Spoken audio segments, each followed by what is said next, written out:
Hello guys, after cooking the fried banana, we eat with sa ano guys, sa sugar. It's so yummy.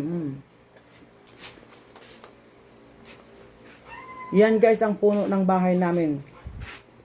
Ang tatay ng mga anak ko, si Kanunoy, ayan. Kaon. Pagkatapos mo prito guys, ano dayon, kaon ka dayon. Dito ka tayo ngayon sa kitchen namin guys, no? Kitchen namin na makalat. Sarap. Dami.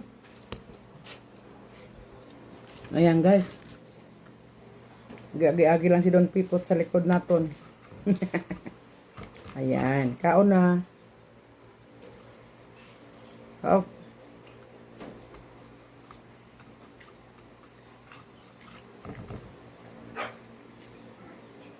Thank you so much for watching. God bless.